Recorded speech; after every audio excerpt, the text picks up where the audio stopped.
Hey there, Sammy here with another episode of Digital Marketing Therapy Podcast. We have taken a little bit of a break. We haven't had a podcast that's come out since the end of April. And it's because we were kind of sitting with our business and trying to make some tweaks and changes and kind of figure out how we wanted our business to look moving forward. So the common term these days is pivot. And so I wanted to share with you why we chose to make a small pivot in our business and kind of have a little bit of a conversation with you on if that's something that you should do as well. Should you make a change in your business or should you just keep staying the course? As COVID-19 continues to carry on and our businesses look different, I think it's a conversation that a lot of us are having with ourselves and with our teams and with our colleagues on a regular basis. And so that's what we're going to talk about today. I do want to just say, in light of everything that's going on in this world right now with the protests, with Black Lives Matter, I just want to send our love and thoughts and prayers out to everybody. We are here with you. We are, definitely encouraging conversation within our family, within our community, especially with our kiddos.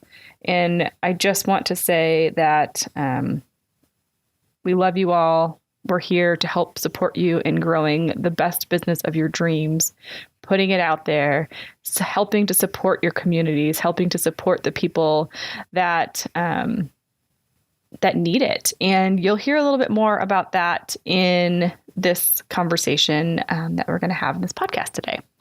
But before we get into all of that, this episode is brought to you by our brand new resource called 9 Ways for Nonprofits to Raise More Money Online. We know that it's difficult to raise money right now. Your fundraisers have been canceled. All of these things are changing. And it's time to, like I said, pivot and maybe make a change in the way that not who you serve and how you serve them, but the ways in which you get the money to be able to serve these communities that you guys are doing amazing work with. And so I want you to head on over to thefirstclick.net/fundraise and download this guide. It gives you 9 ideas for you to be able to raise more money online, hopefully hit your fundraising goals, or maybe you need to increase your fundraising because the community that you serve is most affected by the protests that are happening or by COVID-19. And so you need to raise more money so that you can do more amazing work. So like I said, thefirstclick.net/fundraise, download the 9 ways for nonprofits to raise more money online. And let's get into this episode. You're listening to the Digital Marketing Therapy Podcast. I'm your host, Sammy Bedell-Mulhern, and each week I bring you tips from myself and other experts, as well as hot seats with small business owners and entrepreneurs to demystify digital marketing and get you on your way to generating more leads and growing your business. So for a long time, I have been sharing with people to niche down, to find that small community that you serve, to support them, to not be scared to do so. And in my own business, my general population that I've been serving have been small businesses and entrepreneurs. Well, that's a very large population. And I've been finding over the last 3 years that I've been in business that it's tricky to kind of craft my messaging. It's hard to really figure out where I want to go, who I want to talk to, who do I run my Facebook ads to, all of that good stuff. What lead magnets are going to be most powerful. And so over the course of time, I've definitely pared down the offerings and focusing on content creation and website design and development. But I haven't kind of harnessed in and solidified who I want to be speaking to. And so when the pandemic started, I realized that I needed to really focus in on something specific so that I could do some more outreach and kind of keep my business going. I'm thankful and very lucky that marketing and website design and development was not something that it didn't super slow down. In fact, we had a little bit of a surge at the beginning because people were needing to get things out quickly and make some changes quickly to get in front of this to help support and educate people. We work with some health practitioners and things of that nature. So they were working on getting some new products and services out. So we had a quick little surge. And as I started to sit with kind of what was happening in the world around us and my background, I realized that I really wanted to get back to serving nonprofits. It just felt good to me. And because fundraisers were being canceled and because, gatherings were being closed down, all the run walks that you had organized, all of the galas and concerts and all of those things are canceled and potentially for the foreseeable future. And so how do nonprofits continue to provide to serve for their communities? And also the flip side being that your community needs you more than ever. The people that you serve need you more than ever. I mean, we saw images of the food bank lines being, hours long, like things they'd never seen before. So it felt really good to me to get back to that. When I first graduated college, not high school, college, I started a nonprofit. That's what I chose to do in the visual and performing arts. I volunteered in college at food banks, at kid tutoring programs, mentoring programs, things of that nature.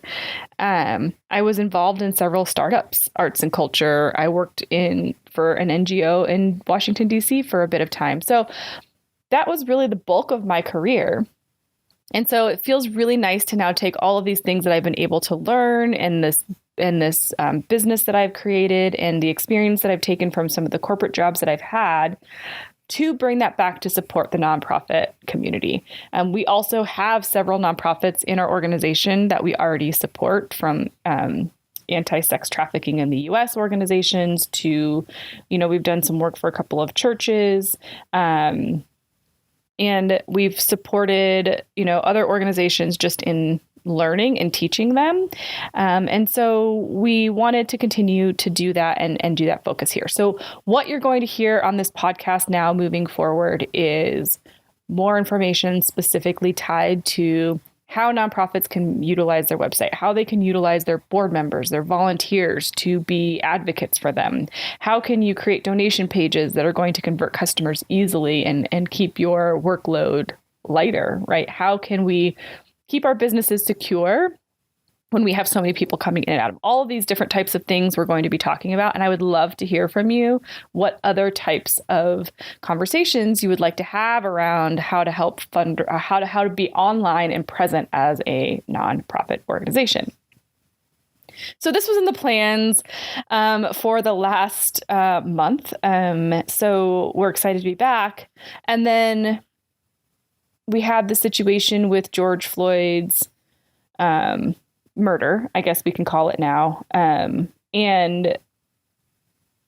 it just continued to fuel that desire for us to continue to support people that are supporting all, different situations, from gender inequalities to race inequalities to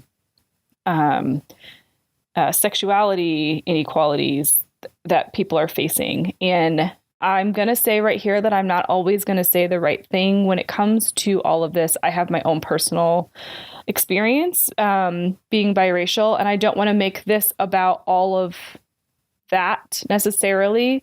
But we all have our experiences. We all have things that we've learned, all have things that we've done, and all have things that we're continuing to learn, grow, and be better. And so if we can help support the nonprofits that are supporting that change, that are supporting that conversation, that are supporting all of us to be better humans on this planet to each other, that's really what fuels us and what is helping push us forward as we move through all of these things that are happening here in the U.S. So I hope you'll join me in these conversations. I hope you'll join me in helping nonprofits grow. I hope you'll join me in taking some of the tactics that we teach you and growing yourself in your organization. So that's what we've chosen to do. So we've chosen to make this little pivot. So I also want to say that this pivot isn't a huge change. So we're still providing the exact same products and services that we've always done. We're just providing them to now a much more specific audience. So now we've found that niche that makes sense for us, that feels good for us, and that we, want kind of fuels that inner fire in our business.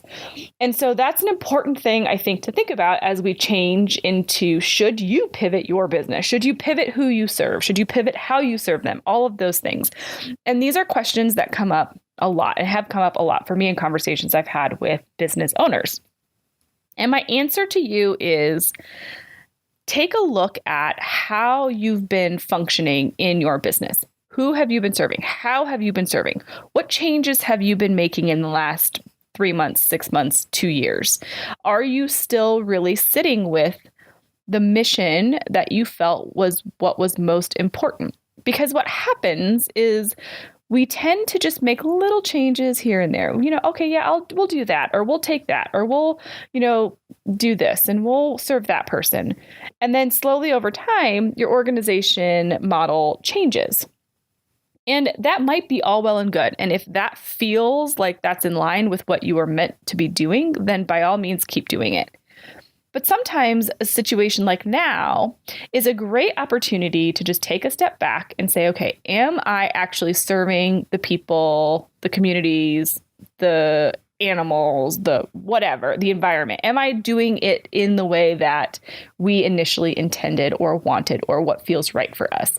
And if in your gut it doesn't quite feel like it's as aligned as it used to be, then now's a great opportunity to sit back and just say, okay, well, what things are we doing that don't quite fit? And maybe we can push those aside, and maybe we can just take those out, and then we can move forward with the things that are truly aligned with what we're doing. And now, don't get me wrong, this is not an easy decision to make, and it's not an easy path to move forward.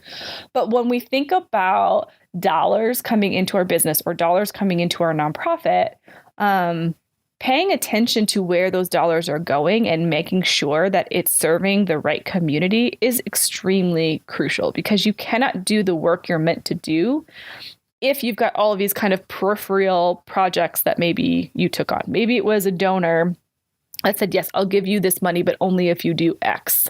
And so you did it, and it was aligned with your business. But now that may be taking additional funds from your organization or your business that you don't have to spend. And so it's a good time to take a look at all of those things. And so I wouldn't necessarily say these are giant pivots, but just like we made a minor change that's going to make a big impact on how we go out into the world, you may need to do the same.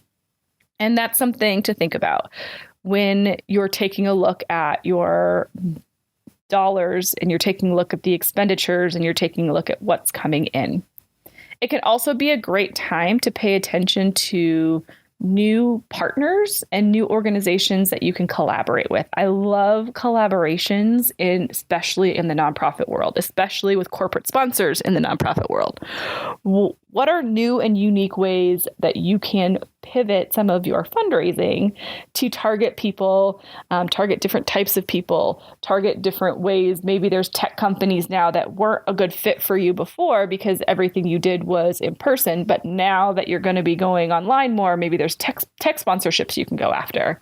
Or maybe you can pivot and change the way that some of your board members interact with you, because now you might have board members that had skills that didn't necessarily need to be utilized in the online space, and now they do. So I feel like pivoting is not a complete shift, change, dramatic, like, okay, I'm not doing this anymore. Now we're going to become a completely different organization, a completely different business with completely different products and services. But now we are going to really take a look at what we're doing. We're going to make some small changes again for the better. We're going to take the time now to learn about the tools and resources that we've maybe been wanting to but didn't have time. Now maybe we have more time because we don't have the gala or the fundraisers that we're doing. We're going to pivot in a way to create online experiences for people in ways that they can still get money. We're going to pivot in the way that we use our marketing team for, content content creation and social media, as opposed to maybe PR. So I see the pivot happening in ways of changing the way that your business operates, changing the way your organization brings people together, changes the way you build community and support each other. So that's what I wanted to share with you today. My heart is with all of you. I am so excited to be going down this path of of working and supporting nonprofits. If you are a listener of my podcast and you've been around for a while, you know that the things that I've been sharing can be useful. So for nonprofits as well. And I want you to know that the things that I'll be sharing moving forward will also be helpful and beneficial to you as a business owner. But we will just be speaking more directly to nonprofits. So I hope that you will share this with your favorite nonprofits. I hope that you will share this with your board members and your volunteers and anybody that can learn, that needs to support your organization in digital marketing online and online fundraising and your website. We've got a lot of great episodes that are keyed up for you that we'll be launching each Tuesday. And so I really look forward to spending this time with you. So for now, I hope you'll subscribe wherever you listen to this podcast so that you don't miss out on a single episode. And make sure you head on over to thefirstclick.net/fundraiser fundraise in order to get our guide 9 ways for nonprofits to raise more money. With that, I'll see you in the next one.